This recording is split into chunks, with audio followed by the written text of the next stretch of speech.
عبد القیوم صاحب، قرآن مجید میں اولاد اور مال کو اس دنیا کے اندر فتنہ کہا گیا، برائے کرم یہاں فتنے کی تشریح فرمائیے۔ فتنہ اصل میں کہتے ہیں کسوٹی کو، عربی زبان میں اصل میں یہ لفظ ہے کسوٹی، جس کے اوپر رگڑ کر دیکھتے تھے کہ یہ سونا خالص ہے یا اس کے اندر کھوٹ ہے۔ تو فتنہ اصل میں کہتے ہیں کوئی ایسی شے جس میں کسی کے خلوص یا عدم خلوص کا ثبوت مل جائے۔ تو اس اعتبار سے ایک فتنہ ہوتا ہے تکالیف، مصائب، جو کفار ستا رہے تھے صحابہ کرام کو، تو گویا کہ وہ ان کے لیے فتنہ بن گیا اس اعتبار سے کہ آیا ان کا ایمان اتنا قوی ہے کہ وہ اس سب کو برداشت کر کے بھی اس ایمان پر قائم رہے۔ یہ گویا کہ ان کی آزمائش ہے، کھرے اور کھوٹے کی تمیز ہو جائے گی، کون حقیقتاً اور گہرے قلب کے ساتھ ایمان لایا، کون سطحی سا ایمان لایا ہے۔ سطحی سا ہوتا تو ایک رگڑ لگے گی اتر جائے گا، اور اگر واقعی گہرا رنگ ہے تو اپنا قائم رہے گا۔ اسی طریقے سے مال اور اولاد بھی فتنہ ہے، اس کے ذریعے سے بھی اللہ تعالی ہمیں جانچتا ہے۔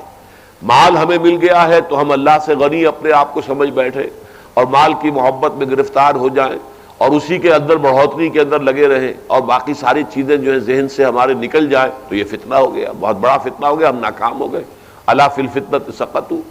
اس طرح اولاد اللہ نے دی ہے تو اس لیے دی ہے، امانت ہے آپ کے پاس، آپ اس کے پروان چڑھائیں نیکی کے راستے پر، بھلائی کے راستے پر، دین کے لیے، ان میں اللہ کے دین کی خدمت کا جذبہ پیدا ہو، اس کے لیے وہ اپنی زندگیاں وقف کریں،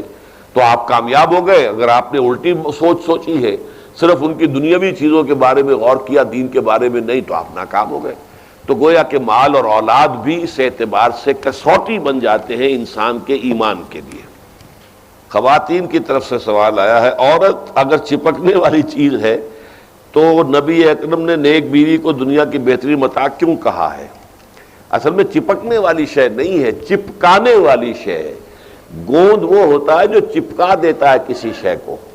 تو عورت در حقیقت اس دنیا کی، جو کہا اقبال نے کہ وجود زن سے ہے تصویر کائنات میں رنگ،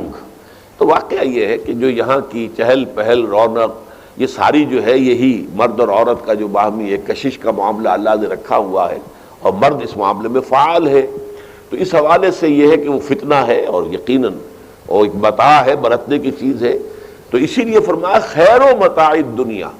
یہ دنیا کی جو متاع کی چیزیں آئی ہیں، عورت بھی متاع ہے، مال بھی ہے، گھوڑے بھی ہیں اور کھیتیاں بھی ہیں اور آپ کے مال و اسباب بھی ہیں، مویشی بھی ہیں، لیکن خیر و متاع الدنیا المرأۃ الصالحہ، اگر نیک بیوی اللہ نے کسی کو دی ہے تو یہ دنیا کے تمام ساز و سامان میں سب سے بڑھ کر قیمتی شے ہے۔ یہ تو اللہ اس کو اصل میں وہ مؤید ہو جاتی ہے دین کے راستے پر چلنے اور چلانے میں، سہولت پیدا کرتی ہے اپنے شوہر کے لیے کہ وہ اللہ کے راستے میں آگے بڑھے، محنتیں کرے، جد و جہد کرے، کوشش کرے، اپنے حقوق کا بوجھ اس پر سے کم کر لے گی، بچوں کی پرورش کی ساری ذمہ داری خود سنبھال لے گی، بجائے اس کے کہ شوہر کا بھی اور باپ کا بھی حصہ اس میں داخل رہے، تاکہ باپ جو ہے یا شوہر جو ہے اس کا وہ فارغ رہے اللہ کے دین کے لیے۔ تو اس کا مطلب یہ ہے کہ واقعتاً یہ بہترین متاع دنیا، خیر و متاع دنیا المرأۃ الصالحہ، یہ بالکل صحیح ہے جو حضور نے فرمایا۔ لیکن ہے متاع